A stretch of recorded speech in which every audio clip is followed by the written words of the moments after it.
your networking skills to grow your business.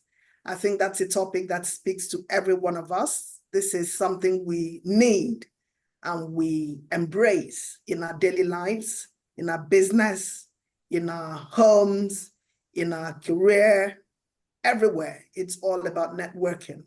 It's the social network that we have that really goes a long way to scale, to grow, to boost our businesses and in turn our income.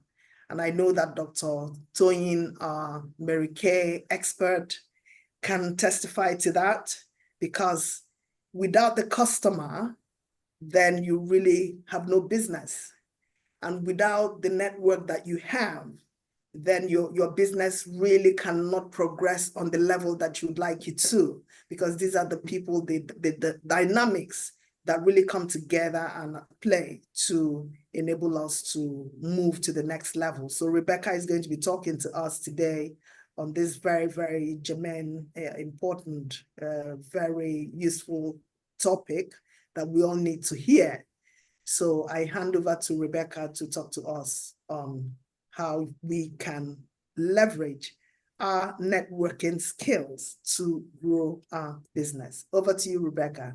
Thank you. Yeah, good afternoon all. I'm thrilled to have you all here today and explore the topic and the power of networking and how that can transform our personal and our professional growth.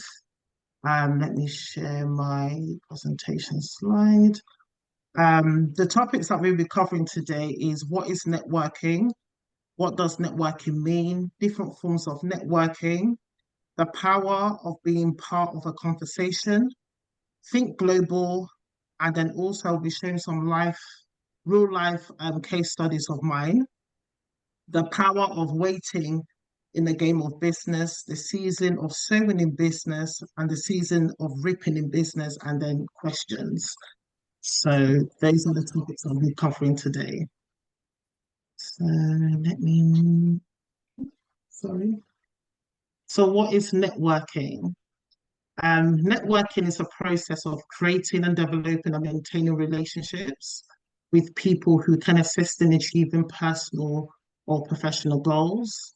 It involves in building meaningful connections that are mutually beneficial, where individuals exchange information, ideas, and resources. Key points: networking helps individuals expand their horizon, gain new perspectives, and access opportunities that might otherwise be unavailable. It is critical for personal growth, career advancement, and business development, as it opens doors to new knowledge, collaborations, and partnerships.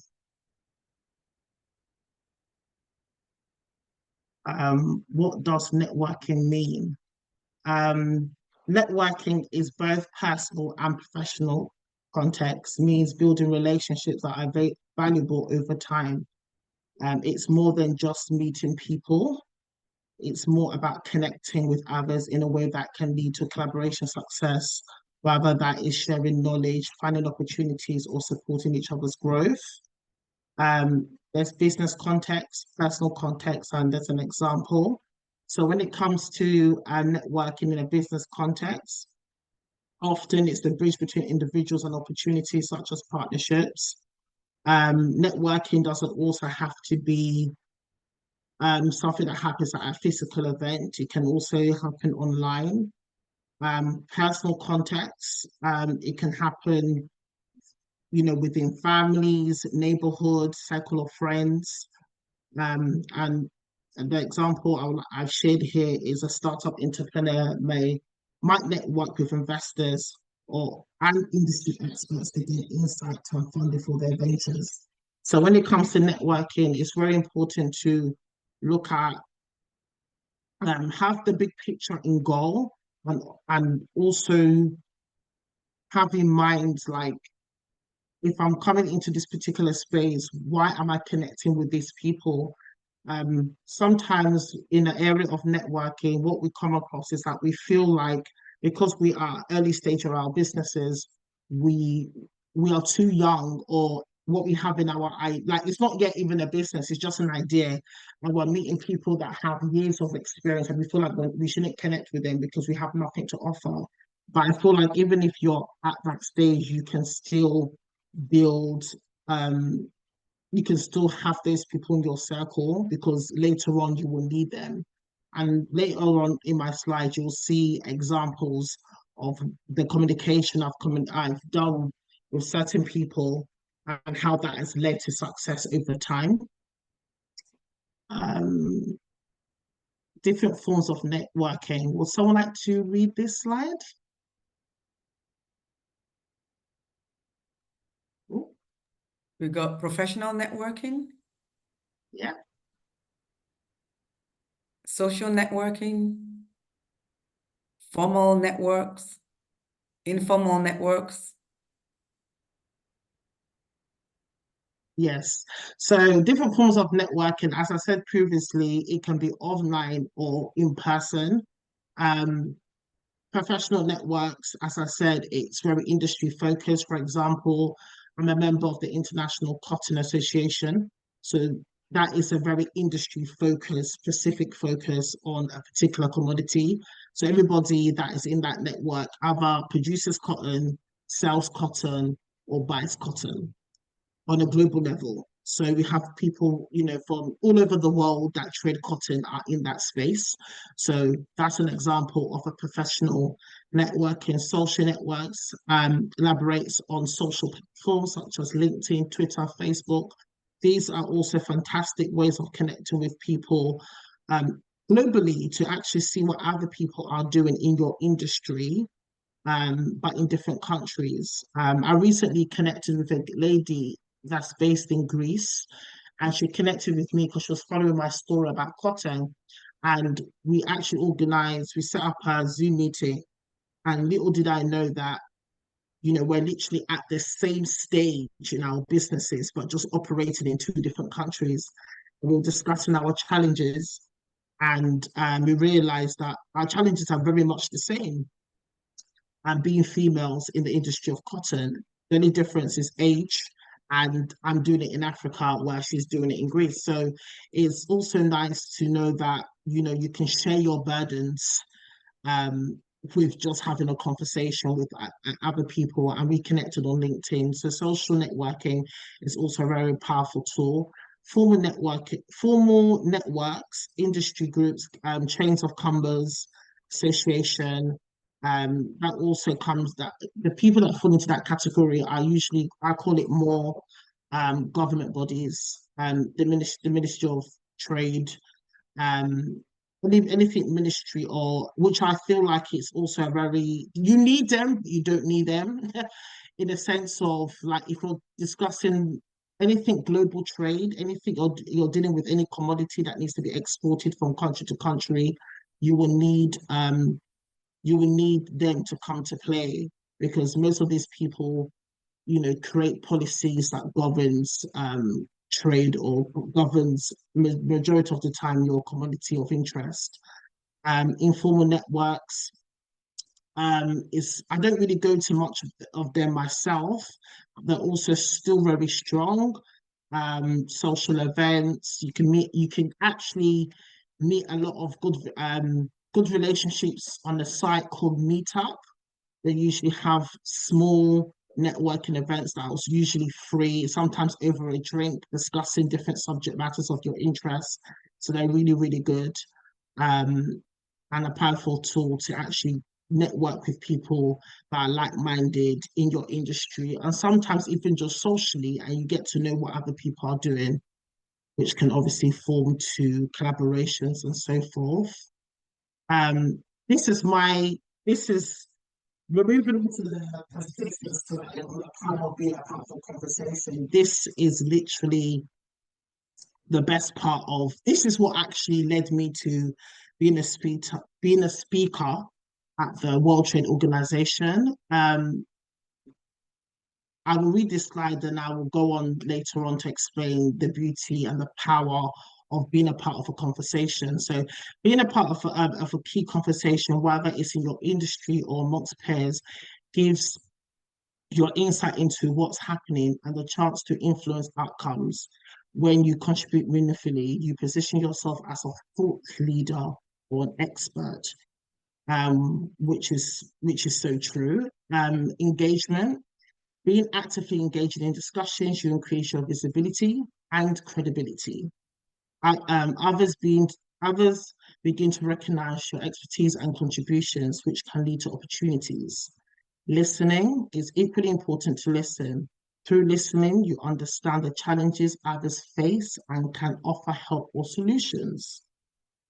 For example, participating in panel discussions at industry conferences or being active on discussions forums or social media groups where relevant conversations are happening. And yeah, so this is exactly what happened to me when in 2000, I think it was 2018 or 19, I did a bit of research on the subject matter of cotton, and I came across the World Trade Organization, and I realized that they have at the World Trade Organization website that have different commodities of focus, and cotton was one of them. And I read what they said about cotton, and they had they had emails to certain people on that particular page. And I remember sending them an email, really simple email, basically stating, dear whoever that person was at that time, this is my name. I can see that this is my name, this is my company, and I can see that you focus on an area of cotton, and I can see that you previously just had events. I would like to be a part of this conversation. I guess that was back in 2019, and you'll see as I go on in the slide what that led to over time. Think Global. Would someone else like to read this? No? Yes, no, yes. In Someone today's engaged, connected yeah. world, let me read it Okay. because I'm late. I came in late, so let me read it, please. Who's that? Think global, think dominion. In today's connected world, limiting your network to local connections can be a barrier to growth. By thinking globally, you open yourself up to international opportunities that can elevate your career or business to new heights. I go on? Yeah, continue. Global reach. Networking across borders allows you to tap into new markets, cultural perspectives, and collaborative ventures. Dominion. By thinking globally, you can dominate your industry by having access to diverse perspectives, innovations, and trends happening worldwide. Example, a business owner expanding their network internationally through trade shows or virtual networking platforms to build partnership and grow their business footprint. Yes. Hope I read it properly. Indeed. Thank you very much for that. So here is an example, a live example of an email that I sent in 2021. Even though I had that conversation in 2019, this is an example of an email that I sent again in 2021 to the World Trade Organization. And it basically states, dear whoever that person was at that time, I hope my email finds you well.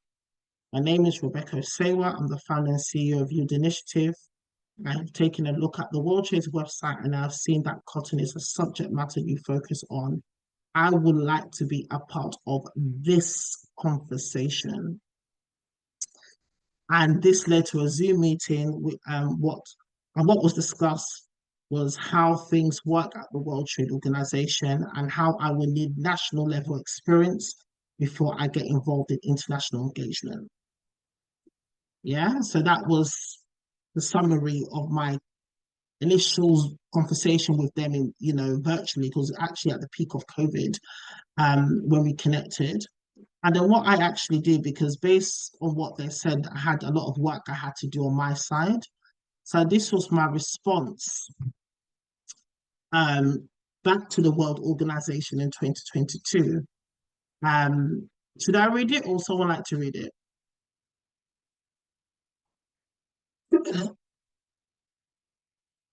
Okay, I will read it then. So, dear whoever, I hope my email finds you well. This is Rebecca Sayworth, founder CEO of Youth Initiatives. We connected last year talking about the current situation of cotton production in Nigeria and how I intend to address the challenges. I would like to reconnect again, as in our last conversation was finally said I will need to have some activities on national level. I would love to share our progress so far. Youth Initiative is a member of the International Cotton Association and will be present at the annual event in the US this year. We have selected 6 states in Nigeria to work with cotton farmers directly. Feasibility study was carried out for the first from the 6 selected states. We have created a supply chain on ground in Nigeria where we'll be able to produce in Nigeria from cotton to final product. Youth Initiative is using non-GMO cotton seeds. Our seeds are sourced in India. We have received our import license to move the seeds to Nigeria, which has taken place. We are conducting our first trial of the cotton seeds next year. What I want to emphasize on those 2 emails, it was the years that both emails were sent. The challenges that a lot of people do is that you may connect with someone now, and then they may tell you, they may listen to you at that time to hear exactly where you are and the things that you need in your business. And then what people tend to do is that they don't follow up. They don't actually go back and tell that person, or go back, connect with that person again and say, based on our last conversation, this is what I've done. And this was literally a year. I didn't speak to the person again after my official email in 2021. And I even forgot to even email them back about what my progress was over the year. So it's only, I don't know what I was doing. Then I just remembered that, I need to actually connect back with this individual and tell them the update of what I've done so far. And the response on that was quite massive. So this actually led to the final outcome of you can actually see the invitation letter from the World Trade Organization themselves, and invited me to become a speaker, representing my company there.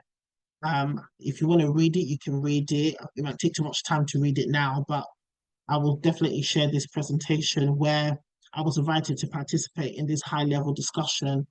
And what came out of just by sending an email and following up on what I've done, it led to FIFA Football and the World Organization has partnered together for them to work with developing countries that are producing cotton, that they can partner with those organizations to produce football, produce the football attire for women's football. And they've selected the countries they're going to use as the first phase, and Nigeria is going to be the second phase. I was representing Nigeria, the only one representing Nigeria, and I was representing my company.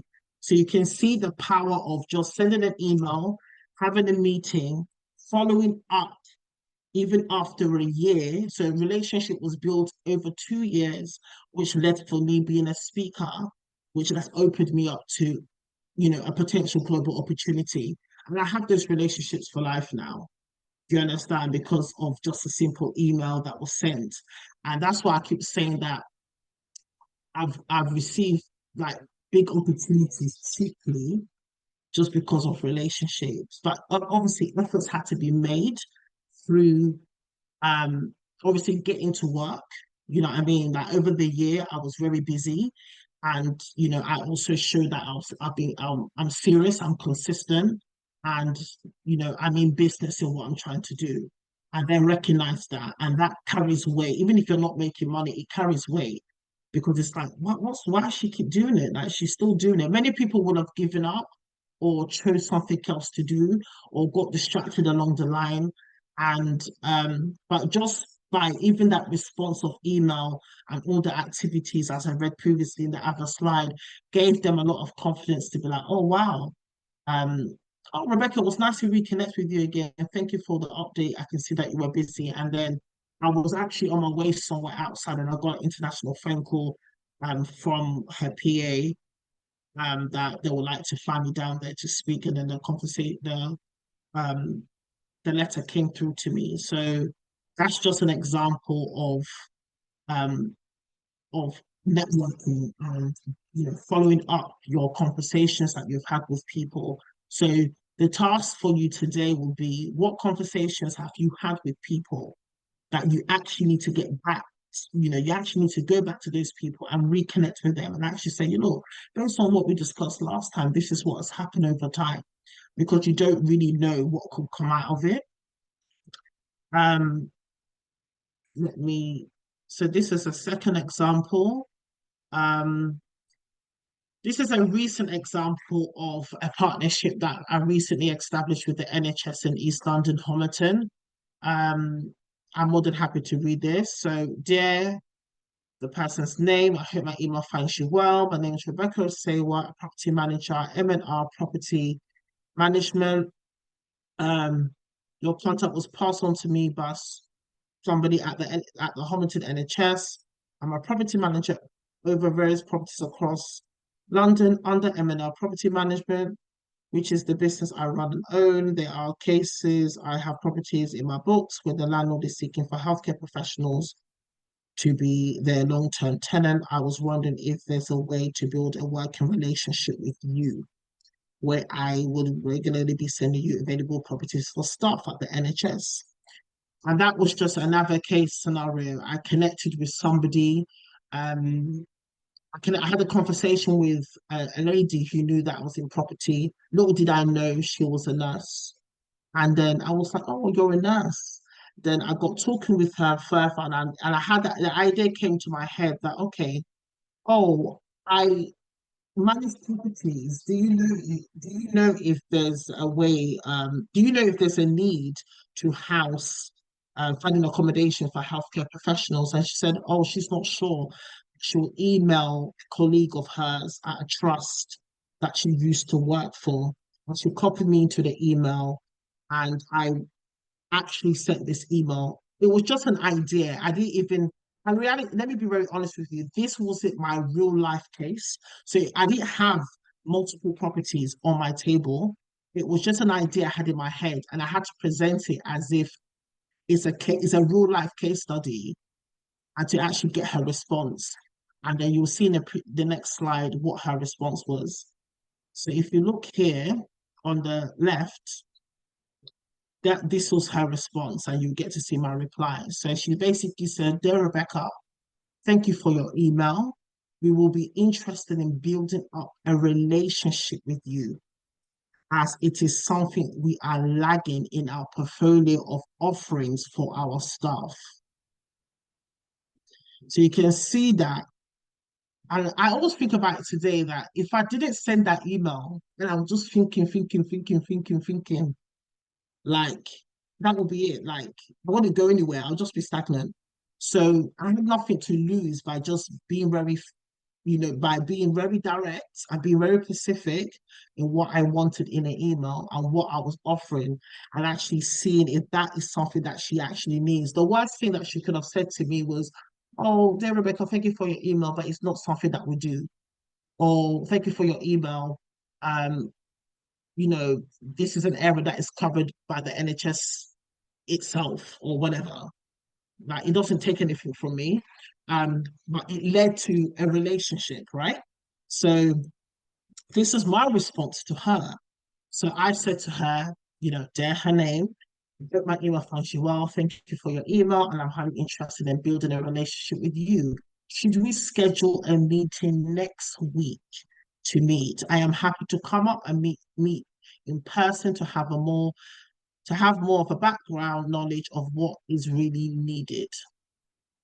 So I didn't want it to just, and why did I do that? And the meeting actually was scheduled the following week because I didn't want to leave it open. Oh, she wants to build a relationship with me. Okay, what's next? Do you understand? So I wanted to make sure that I was hot. And from her email response, I knew that it was, yeah, I need to bring her in close and very quickly, because she was very interested in building a relationship with me, which is what she said in the email.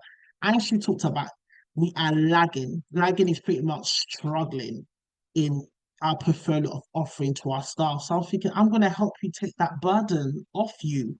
Like, let me help you type of thing. So I used those two words and I had to quickly pencil in a meeting.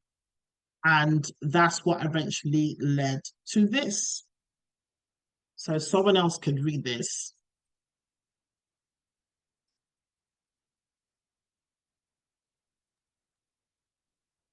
NHS. NHS, Homerton. all right, go ahead. Go on, go on. Go ahead. No, go ahead, Toyin. I've done one. You can do it.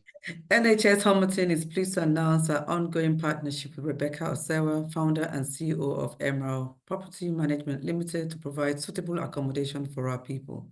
As a trust, we are committed to ensuring that all potential tenants are thoroughly vetted by the NHS before being transferred to Rebecca Osewa.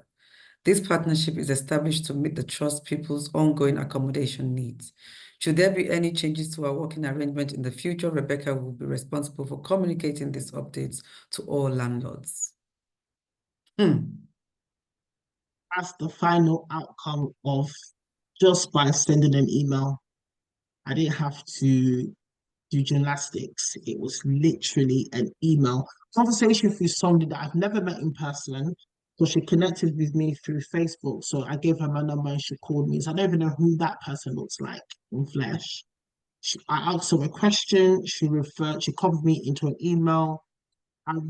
I responded to that email based on my offerings. That person got back to me. I organized the meeting. We had that meeting and it led to this in a space of 3 months. So anything is really possible if you follow up. If you follow up, I always tell people that people do business with who they know. I understand, but I kind of feel like timing. I feel like the timing was also right because, for example, I've been building my cotton venture since I was 15. Last week was my birthday. I'm now 32. So that's 16 years I've been building. Compared to the quickness of how things have operated, the NHS has been something that I didn't even plan for. It was random, but it's come quicker. So I also want to emphasize that depending on the nature of your pursuit, certain things will take time. Other things will come quicker than others. You know, when you're dealing with Nigeria cotton, if you're dealing with more than just producing cotton, you're dealing with politics, you're dealing with your safety, you're dealing with the whole country. You understand? While NHS or anything that is within your remit of that you can control, the outcomes are usually a lot more quicker, or you at least get a response quicker. So never ever be discouraged. Oh, you know, this one is quicker than others. So what happens? A lot of people will, you know, be eating something, they will compromise on their big vision for something so small, if that makes sense. Like, no one said that you can't aim, you know, you can't, you know, look for quick wins, as they say in business, you know, focus on your quick wins, focus on your quick wins. No one said that you can't do that, but always have the big vision in mind, because that big vision is what's actually going to really liberate you and bring you the most fulfillment. So I just thought to kind of emphasize on that. Let's get to the next slide. The power of waiting in the game of business. So success in business often requires patience. Not every opportunity comes immediately, and rushing decisions can lead to, I think I missed my word here, lead to misuse chances of mistakes. Waiting for the right moment allows strategic growth. Long-term strategy. Building a business or career is about planting seeds and allowing them to grow over time. Exactly what I've just basically been saying. Those who understand the importance of waiting usually achieve more sustainable success, 100%.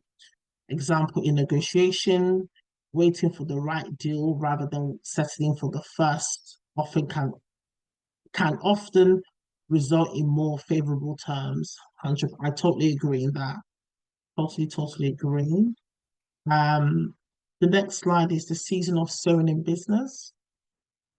The sowing season in business refers to the period where you are making initial investments, whether that's in networking, building relationships, launching new projects, or creating brand awareness. So what we're doing now, what we were still doing in our private time, building relationships, being a member of BABM, paying your membership dues, connecting with people within the platform, off the platform, like meeting in person with people, it's all an investment. Like, I've been networking since I was 15. And I never stopped networking, because networking is literally what has, I would say, it's been the currency that has paid for things that I didn't have money. I wouldn't have had money to pay to have bought those opportunities, but relationships has been a commodity exchange. So I'm a big, I would say, even if you never have money, but you have relationships, you're still richer than somebody that has money and don't have anybody. Because it comes to a stage in life where no matter how much you have in your account, even if you was to be broke today, there's people that could never be poor ever in their lives again, because of the relationships they have in their circle. They won't even allow them to go down. So there's so much power in relationship, and it's all an investment. So never take the events that we do monthly lightly, because you never know, what people are working on or where people will be. Investment. This is the phase where you can put in the work, time, resources without expecting immediate returns. It's about laying the groundwork for the future success. Example, business owner might spend the first few years developing a customer base, building a reputation, and refining products before seeing substantial profits. Season of reaping in business. After sowing comes the reaping phase, where the hard work pays off and you start to see the benefits of your early investments. Reward. This is when the relationships you have nurtured, the time you have spent networking, or the projects you have developed begins to yield positive results in terms of profits, opportunities, and recognition. Example, after years of building a loyal customer base, a company may finally experience a surge in growth, profits, and market influence. Somebody was telling me, because I'm currently doing a course from the World Intellectual Property Organization, and somebody was telling me that if you keep showing up, your physical presence is more important than anything else. Like, they want to see that you are consistent. Your consistency is what people buy. You can have a fantastic idea, you can have a multi-million business idea that could really generate money. People will not touch you if you're not consistent. So, because if you can show up even when you don't have money, you can imagine if we invest, how much you'll be showing up. So that's how, people buy people. So it's very important to show up in different ways. Because people are watching, even if you may feel like, oh, I'm not even making any money, or I don't really have influence like that. But showing up in your little way, it carries weight because people are watching. And I've got some questions to ask everybody. So what are some of the challenges you have faced in building your network? Would anybody like to answer?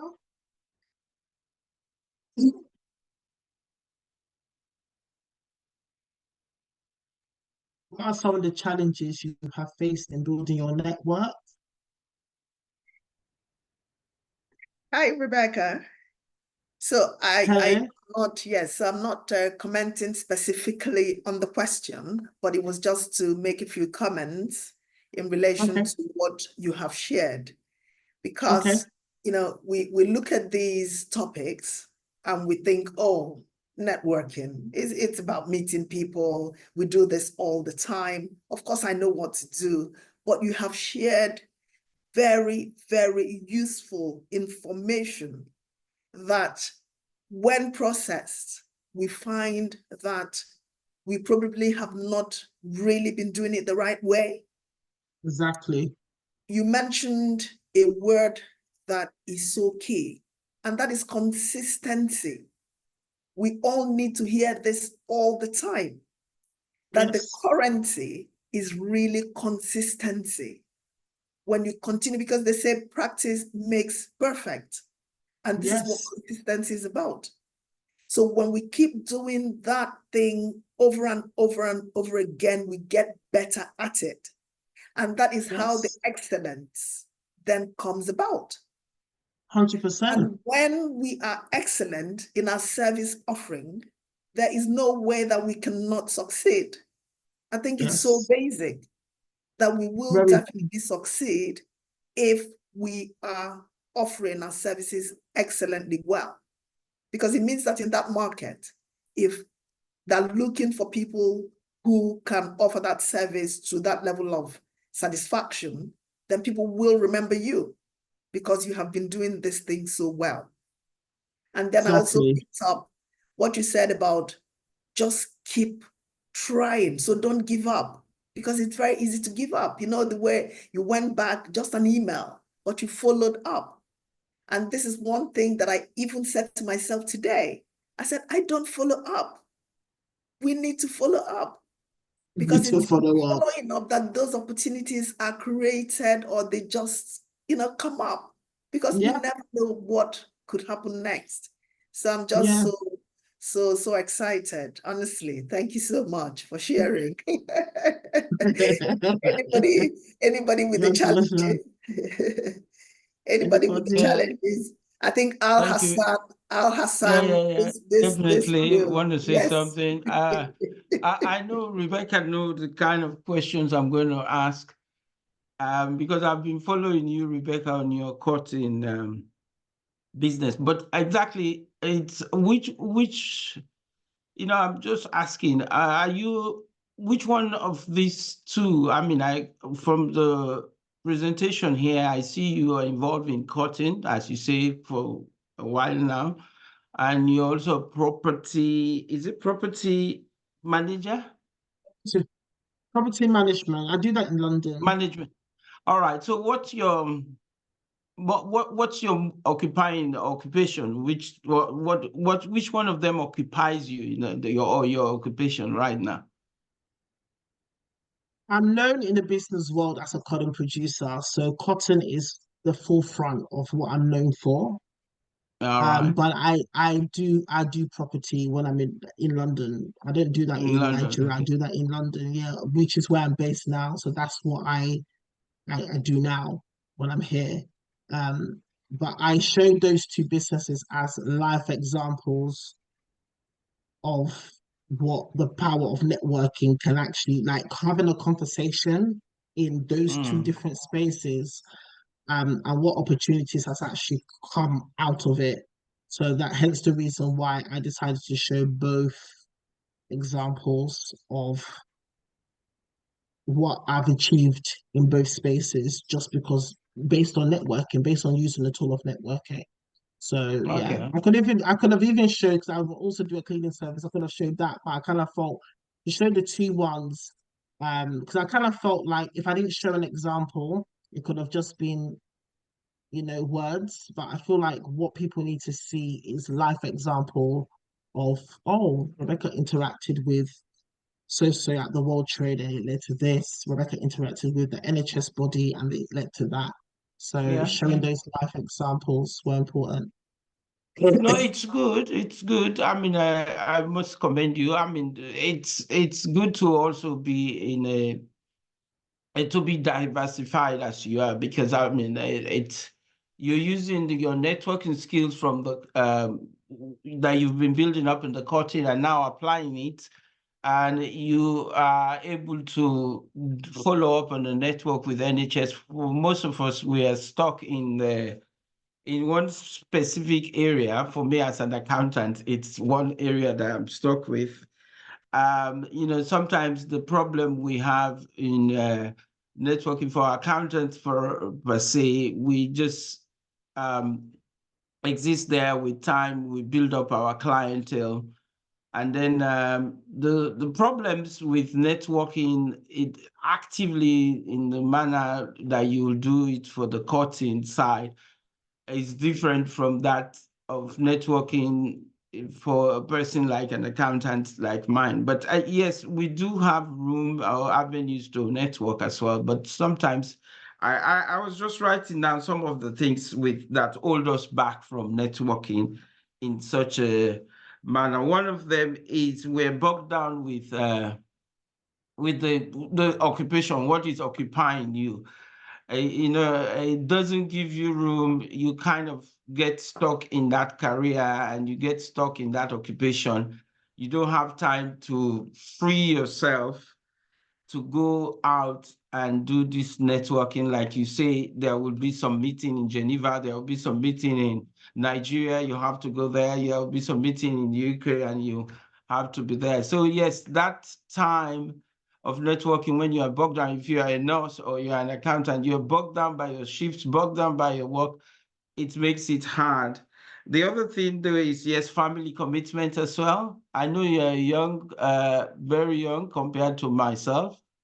Well, when you have family, you have school is about to open and you get into that cycle of not being able to move here and there and do the network. The lack of follow-up is a major thing as well. Like you mentioned there, where you contact someone, you have a good conversation and it dies down. And I think even Efuru is mentioning that we don't follow up, but you will see here.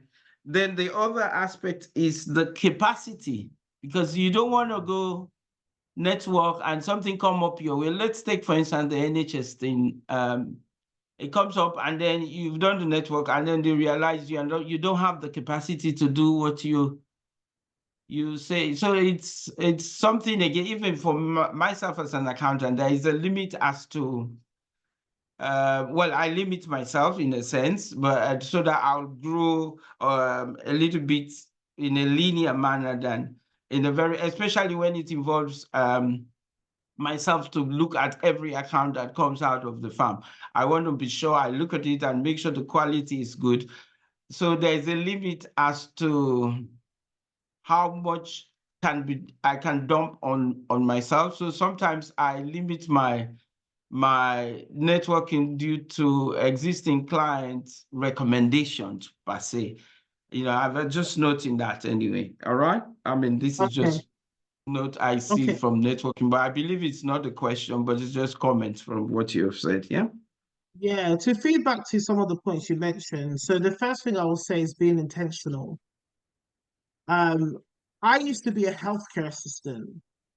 So I used to do 12-hour shifts. I used to work, long days. I used to do nights sometimes, but I was a bank staff anyway. So I had the flexibility of choosing if I wanted to work long day or nights. And I used to do all sorts of odd jobs, even though I was, I've got a degree, 2 degrees, but, life happens and you have to pay your bills. And for me, I had to be intentional and I had to be aggressive towards the idea that, Rebecca, you're not going to die here. Your goal is to build this cotton textile supply chain. Yeah, that was the goal. And I made sure that despite the fact I was doing long shifts at work, any opportunity to feed into my vision on a daily, that could be going to the museum at the V&A, because there's a fashion textile sector there. That could be buying a book on Amazon regarding cotton. That could be attending virtual events online regarding fashion. That could be on a weekend, attending an event. There's times I have taking unpaid leave just to be present somewhere. So I needed to connect with a particular individual. Sacrifices has to be made. There's no shortcut to this success. There's no shortcut ladder to I want to build the life that you want to build for yourself. There's no shortcut. You have to pay a price. I would lie to you if I told you that, oh, I do 12-hour shifts and I just know these people from nowhere and they just flocked into my life. I'll be lying. I'll be a big liar. I had to make intentional efforts as in when I knew I could take those risks. So if I knew that, okay, I'm going to be short of money this month because I'm going to have to take this day off as unpaid leave, so be it. I need to meet this individual. Like there's times in my life I had to do that. Yes, and so it's all about being intentional about what you want. Another thing you mentioned something very strong, which is family. Don't have that yet. But what I will say, from the little knowledge I have, is that I think you should carry your family along. I have a book that I bought. It was regarding Suffolk farmers, smallholder farmers. That was the name of the book, and it was about a woman talking about how she's established this farm and how the challenges that she's having to bring her family to be a part of this business. And one of the key things she advised in that book was carry your family along.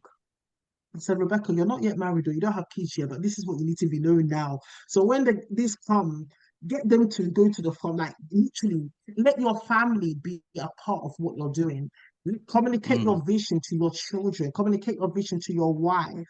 Let her know that, look, this is the life that I have for the household, but I need you to be involved in what I'm doing. So any sacrifices that you need to make along the line, your wife will understand, your kids will understand. Do you understand what I'm saying? So don't just say, oh, it's my business and my wife, she's a nurse, let her just do her own. And then tomorrow, when your wife is not supporting you, you end up complaining that, this woman, she doesn't even understand what I'm doing, when you have not carried her along. So if you've not carried her, she's not going to be following you. You understand? So let your wife, let your kids start to build the interest, like sell the vision to your family. Like, look, I know I've been in accounting for a long time, but you know what? I actually have visions and things that I want to share with the household because, I'm going to get to a stage where I have to make sacrifices and I need you to understand why. Do you understand? So that's my advice regarding family. Lack of follow-up, trust me, like even though I feel like some people call me the queen of networking, but I feel like sometimes we slack and we all slack because sometimes life gets in the way. Sometimes, we face personal issues.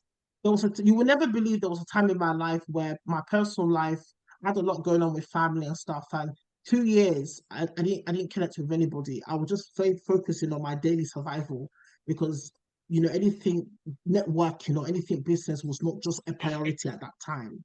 So life does happen, and lack of follow-up it all boils down to discipline. Then again, being intentional. If every day you're doing something small, even if it's just that's what I always tell myself, Rebecca, you don't need to do anything big. Life is busy as it is. Even if it's just sending an email today, you've sowed the seeds. Tomorrow, it could just be reading an article in the news about your subject matter. You've sowed another seed. The next thing could just be, okay, buy a book on Amazon. It's another seed. It all adds up. It all adds up. And the last thing, capacity. Capacity is a very big thing because even when this opportunity came, I said, so it's real. So NHS wants me to do what? And what happened was when I got the opportunity, I was even praying that God delay it small so I can be ready for it, type of thing, or give me wisdom on how to go about in delivering this. Because if you've given it to me, then I'm sure I can do it. That was my mindset. It's all about mindset. And what happened? I'm a part of a property WhatsApp group, and I connected with somebody there, and I had a meeting with this person in Orpington. And I said to him, "Oh, I've just really recently got a partnership with the NHS. They want me to be they want me to be providing accommodation for their staffs, but international staffs. So every 3 months, international doctors and nurses come and they need long-term accommodation.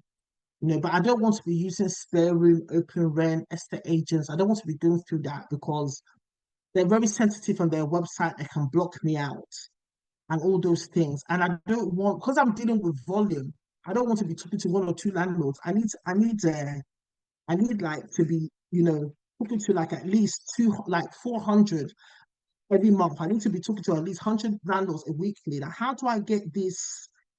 Just by asking a question, this man directed me to the council website of the borough that has a licensed public register of landlords who are letting out their properties, which led to me developing 1,000 leaflets.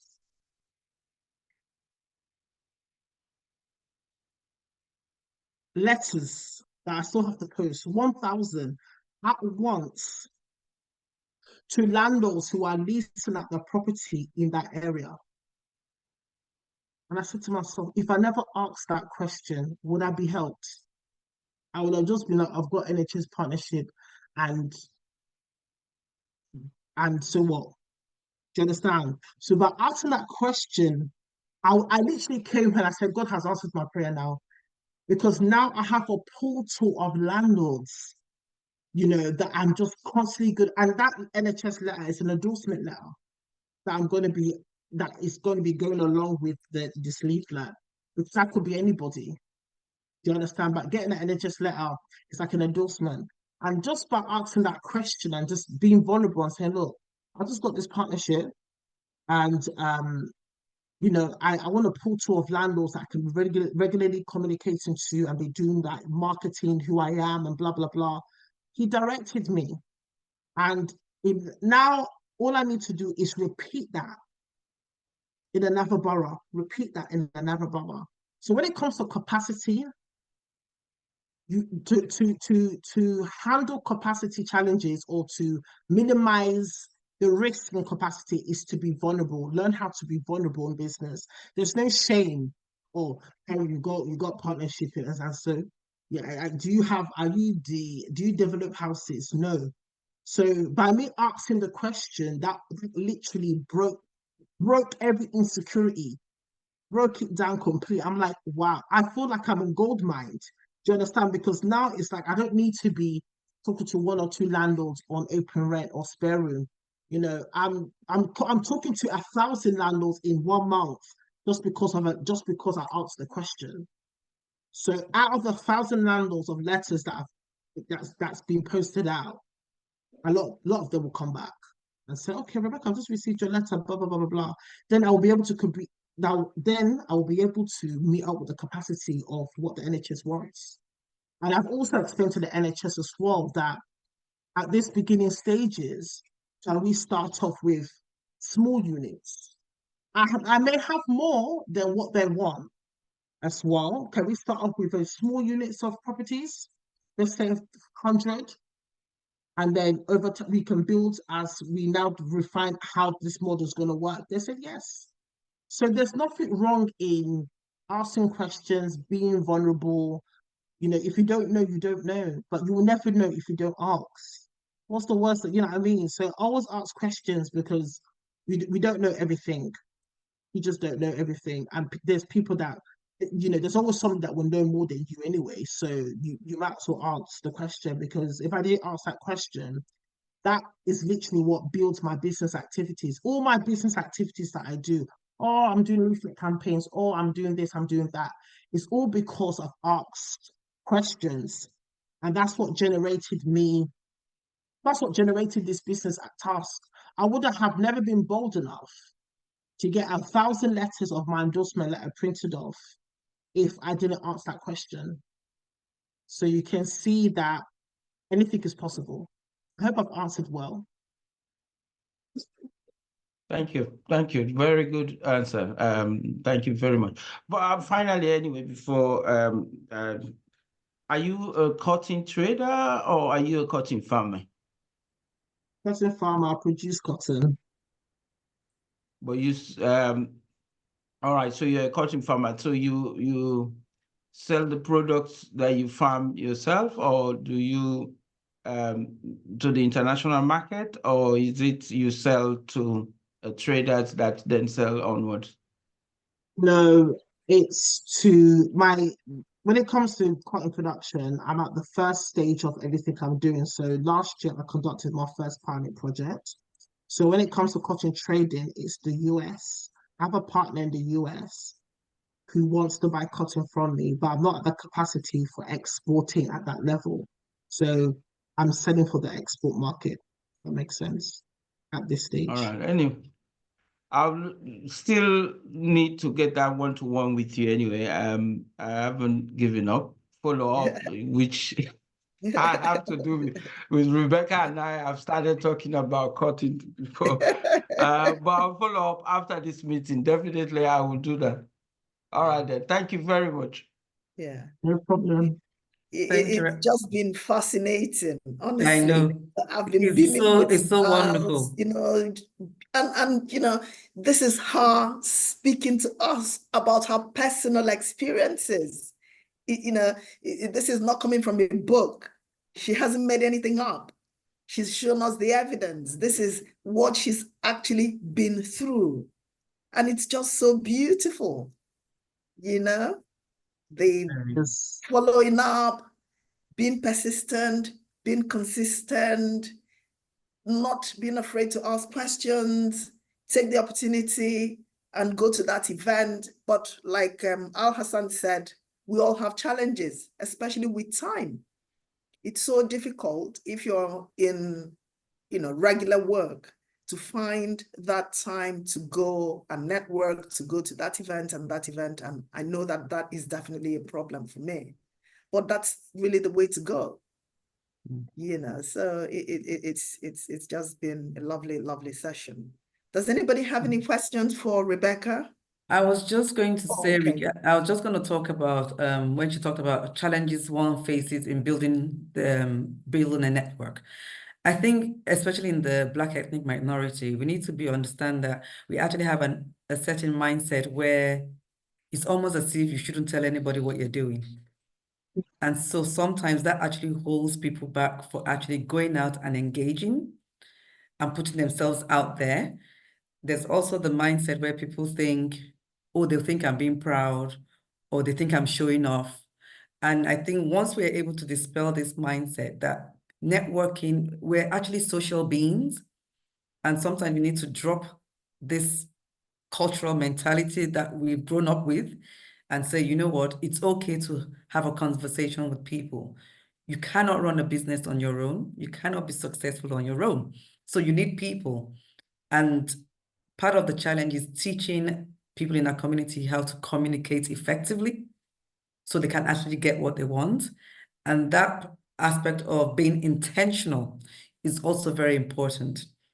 We're talking about time. I always say, if you want to do something, you'll always find a time for it.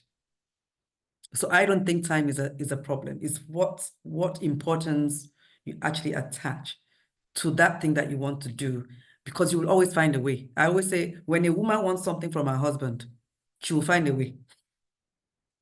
Yeah. So even when you're running a business or you want to grow your business, when you're actually pushed from the inside, passionate about what you want to do, you will find that way.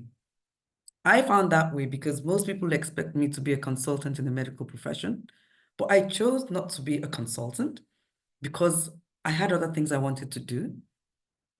But people might look at me and think, oh, why isn't she doing, oh, she's a doctor, but I have other passions. Everybody has come to this world with a gift, but sometimes we're geared to do certain things just to keep body and soul alive. So yes, being intentional, building positive relationship.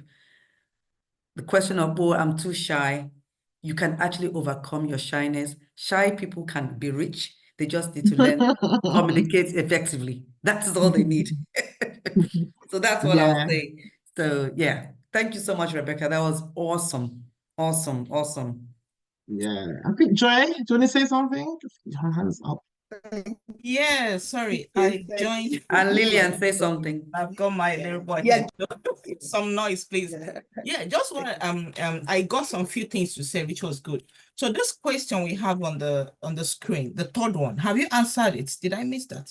No, have you currently engaged in global How do you- networking? yeah. How do you currently engaging and what results have you seen How from? do you I currently? think I have indirectly. Yeah, you did contribute something to it. Yeah, you did. So go ahead, Joy. Go ahead then. Yeah, so that's the question. I'm interested to know what Rebecca is going to also say. Oh, I see. thought Okay. Rebecca, go ahead then. But the question is for us to ask if we are engaging in any Yeah, how do you network. Yeah, but currently let her engage in? answer. Let her share. How do I you want to currently? learn. That's why I'm asking it. Yeah. Okay, so how do you currently engage in global networking, and what was the result? So my first global engagement, or two global engagements, was with the World Trade Organization and with the International Cotton Association. You'll be so surprised with my answer, but I'll tell you, Google is your best friend. I'm always, in fact, I think I even got off first class in my degree in that module. I'm always researching. Like, I'm always researching and looking at.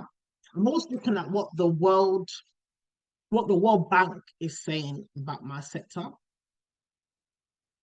Looking at the conversations of my industry on a global level. Looking at the conversations of my industry on a national level. And I now compare and I bring the two conversations together. And that's when my ideas were birthed in actually building a supply chain in Nigeria. My initial idea in 2016 is just to go to Nigeria. No, 2014 was to go to Nigeria and just collaborate with fashion designers, and I'm the one that produces the textiles. But then I realized when I was researching that Nigeria sources majority of the raw material outside of the country and spends $4 billion US. I'm thinking, how do you make money? Like, how are you importing ready-made garments and textiles into the country? So how does textiles get produced? So then I've said to myself, I can't, this is, by the way, Nigeria used to have 180 textile factories in the country. It employed 100,000 people every year. It was the largest sector after the government sector of employment. And we have a population of over 200 million. But Nigeria spends $4 billion US every year importing ready-made clothes to the country. To me, I said to myself, okay, what's the challenges with the raw material then? Then that's when I came across from the African Development Bank, which is also a global entity, and their conversation on fashion in Africa and how that our raw material is scarce due to the weak imports of seeds, due to the weak imports of inputs for farmers. Then also got to understand that there's also a high level of corruption. Don't want to mention names, but different companies will be. Can you imagine? But companies, government will give organization, association money to do stuff with farmers. They will not give them the inputs they need for the harvest, like for them to plant. And then everything is loan based. And then there's no one questions them. Okay, so what's the return of investment? What's happened to the harvest? Who's bought the cotton off them? And that's when I said to myself, in fact, one of my mentors in the US, who's one of the non-executive directors of the company, Yield Initiatives, he said to me, Rebecca, you need to take the power away from these people. You need to have the seeds. And then I said to myself, oh, but why should I do cotton? My area is textiles. That's what I did. I'm good in textiles. And he said, no, Nigeria, the problem in Nigeria, you can't do anything textiles if you don't have the raw material. And that's when the idea was birthed to actually, okay, if I'm going to tackle the challenges in Nigeria, I need to focus on the raw material. And that's when I now said, okay, the vision is actually to build a supply chain in Nigeria. So how I engage in global networking is literally researching on what the World Bank is saying about my sector in fashion, what the African Development Bank is saying about my sector, and what the World Trade Organization is saying about my sector. And usually they will have articles that have some emails. You can email them and just say, look, I've just read a recent article that you said about this sector. I would like to be a part of this conversation. And then one day they would invite you to come and speak. Because that's exactly what happened to the World Trade Organization. They don't know me from Adam. They even bought my flight ticket for me and I flew out. Literally. So that's how I engage in global networking. Because I'm based in London, but it doesn't stop you from using the internet. You can use the internet, do research, spend 2 hours daily. What's the latest topic in my sector? And start engaging, start reading articles. Because when you read articles, that's what also helps me to grow my vision. Even though I'm not at the stage of having a factory yet, I'm very, very far from that vision. But mentally, I'm there. So if the opportunity was to come to say, okay, Rebecca, we have this amount of money, I will know what I'm doing. I'll be like, because I've been building. I don't know if I'm making sense. So, you have to have it in your brain first. You have to have it in your mind first, and then your body follows after. That's how it works. So that's how I engage in global networking. Internet. Thank you very Internet. much. Joy came a bit late, so Thank she you didn't so much. quite, Yeah. she didn't grasp No that. problem. Yes, because she actually got the connection with the World Trade Organization through an email that she sent. So that's Yeah. what she shared with us. So she just took that step, sent an email, and they replied. And then there was a gap for almost 2 years, and she followed that. So, a part of what she said to us today is not just sending that email or requesting to have that conversation, but also following up. So we've gained a lot of insights tonight. That's very useful. Thank you. This has been extremely useful. Any questions, any comments? Any more questions? Before we round up. No? Okay. Anybody? Whether it's on the property. Hello. Yeah. I was Hello. going to share. I was Yes, going go to on. share. I think Oh, Lanre Lanre. wants to speak. Yeah, go ahead, Lanre. Hi, everyone. Sorry, I came in really very late. I'm actually driving.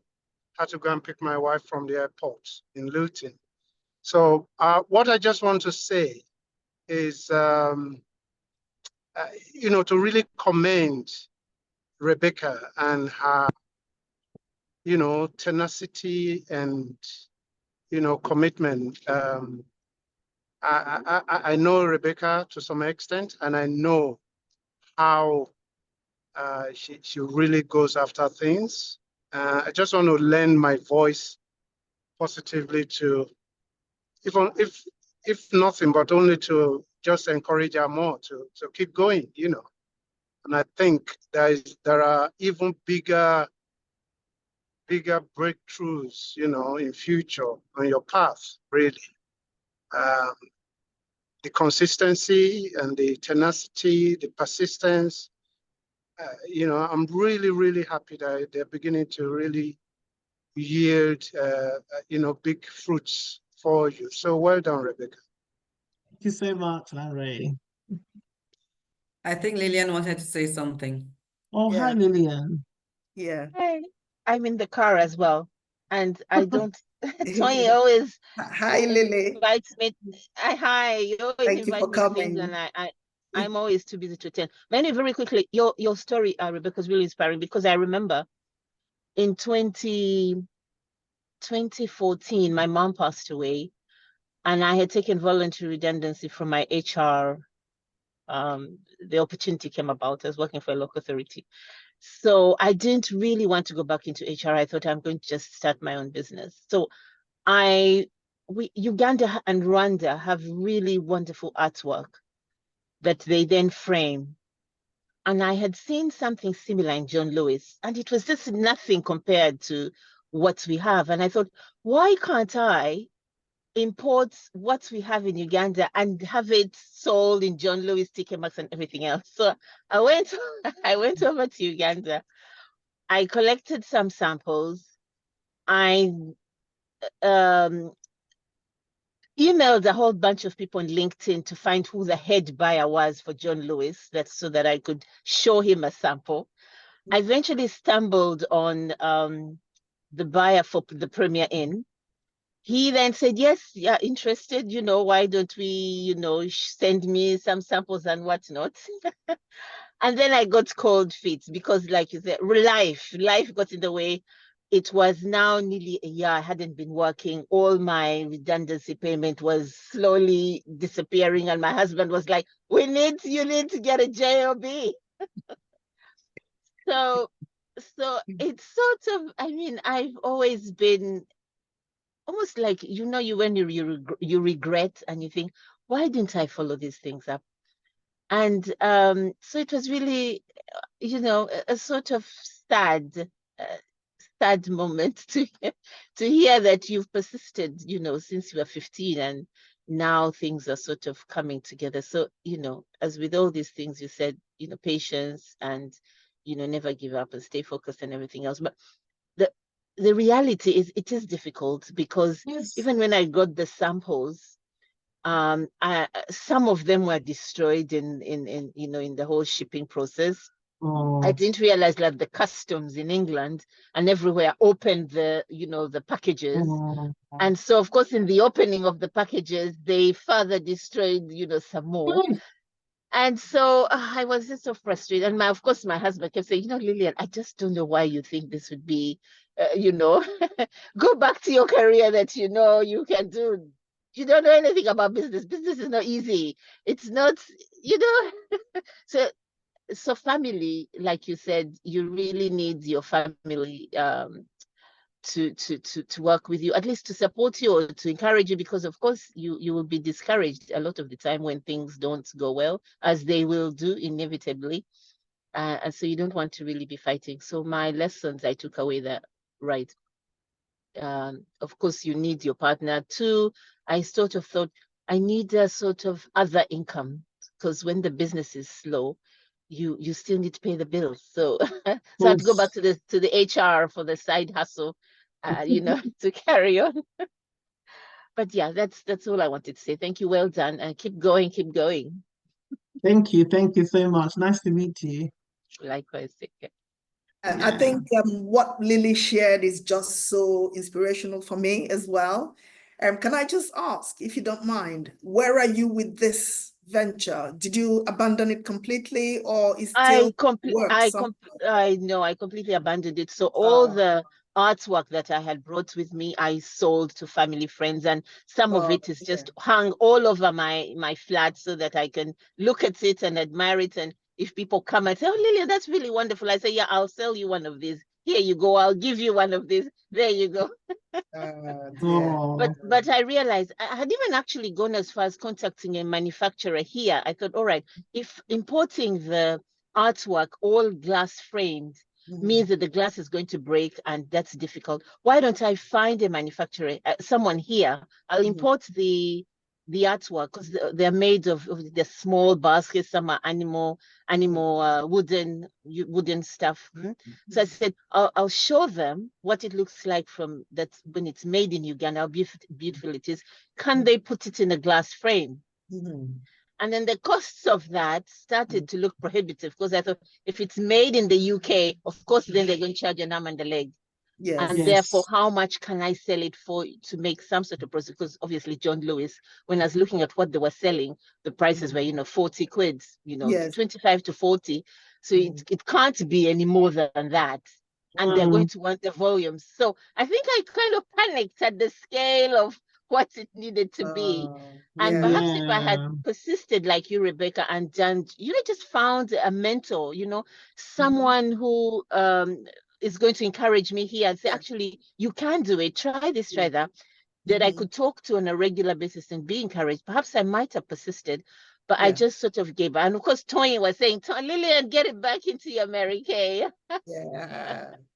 Hello. Which is the other thing that I do. So Yeah. yes. Yeah. Hello. Sorry. Hello, Lillian. Can I just, I will ask you to not give it up.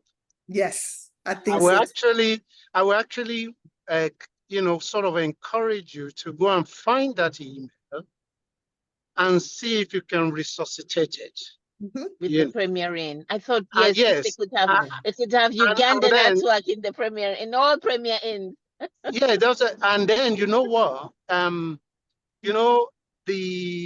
Even if the guy, if they don't, if Premier does not do business, they don't do business with you, or the guy has left Premier or something. If you can track him down, he may be able to introduce you to other contacts in that hospitality sector. Do you see? And Yes. and just for you to know, when you are shipping artwork, there are specialist freight companies that handle that.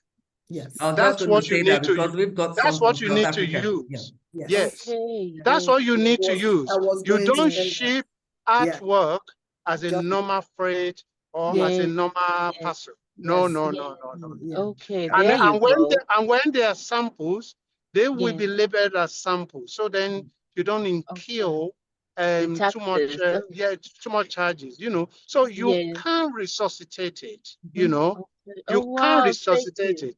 You can, for example, pull together some young artists, get their samples. You can take their samples to exhibitions here and all that. You can resuscitate that dream. Yeah. Yes. Oh wow. Lily, you need to thank join the network. You need to meet people like Larry, like Toyin, Joy, Rebecca. You need to be part of us. That is all Oh. you need to do today. Because this Lillian. is so exciting. I can see where Yeah. you will be in a few years' time. You see, honestly. Lillian, you see, this Yes. is what happens when we don't share. Yes. Lillian has been to my place and she's seen all the paintings Mhm. and things in her house were actually framed and done in South Africa and Right. shipped Yes. here. Good. Yes. So conversation and asking that question, like Rebecca said, Yes. ask the question. Yes. Ask And questions. that's exactly what you also Yeah. talked about, Toyin. Yes. Yeah. Yes. Let's I was ask the just question. Yeah. I was just going to tell Lillian, if you need some help or some guidance, just once in a while, I'll be able to, because I've done, transnational shipping and all those sort of things before. And art, African art, is an area that's of special interest to me, Amen. because excellent. So wonderful. because it is an output of intellectual property. Yes. This is asset of these young people. Nobody can take away what comes from your brain. Yes. So and that's their asset. And if there's anything anyone can do to add value to the output, to their what they produce, it's a win-win for everybody. And at the end of the day, it's a win-win for the African continent. Yes. Yeah. Toyin, can you add Lily to the platform today? I will. I'm going to No, show you one of our seriously. paintings. Can you see that? Seriously. Yes. Wow. Right. This is from Lily. No, this is You brought it. If No, she this is knew, because my husband imported. Right. Right. Yes. Lovely. Framed, it was framed and brought in. Yes. Also, yes. you need to be very careful when you're bringing in artwork as well, that the wood is actually treated. Mhm. Very important. Yes. So yes. yes. But there's I'm special behind you if you want to start. You know me, I'm like what always following Larry said. everybody Anyway, everywhere. add her to the platform and we'll put her on the members platform as well. Yes, and in time she will subscribe, but we will add her there because I can honestly picture where Lily's going. What you Amen. said Oh, I'm is so excited. interesting. Yes, honestly. Mm. So it's been an amazing. So we don't keep people. People need to Saturday today. People need to go about their Saturday Yeah. business. And on behalf of the British African Business Network, I'd like to say a big thank you to our presenter speaker, our wonderful Rebecca Osewa, who has Thank been with you. us for many years. I said in the beginning how fantastic Rebecca is with networking. We did an event in 2019, and Rebecca brought 50% of the guests, international speakers, people from all over the place. How she did it, I do not know. But Rebecca just went out there and she brought people to that event. Is that true? So Rebecca Yes. is fantastic, and she has this natural flair and skill for networking, and we have learned so much today. You know, we may be taking it for granted, but you've told us things that, you know, we don't really avert our minds to on that sort of level. So thank you so much, Rebecca. Thank you to Yeah. everybody who has attended today, our colleagues. We all know ourselves. Nice to meet Lily, and Lily's joining us on the platform. Definitely, we're not letting her go because she's going somewhere with this, and there will be a lot of opportunity for her to get on or get back into what she was previously doing. Lanre is there, like I said, and all of us will support this work. And I believe that she will make it. She will get to that destination in time. So thank you so much. Thank you, Joshua, for anchoring as always. We will obviously share the recording on the platform so that people can also have the benefit of what we have listened to today and enjoyed. So thank you, everybody. Thank you so much. Enjoy the rest of the all. and we will catch up. Thank you. Thank you. Thank you very much. Thank you Bye-bye. all. Bye. Bye. Bye. Bye, everyone. Bye. Bye. Bye. Where am I doing this from now? Where's Joshua? Joshua, are you shutting down? Yes, Because I ma'am. can't Have see. you stopped the recording? Yes, And I'm you can about always to. edit it anyway. Yes, yes. Yes, I'm about to we'll finish. edit it and then Yeah. but I can't see leave the meeting. I want to shut down.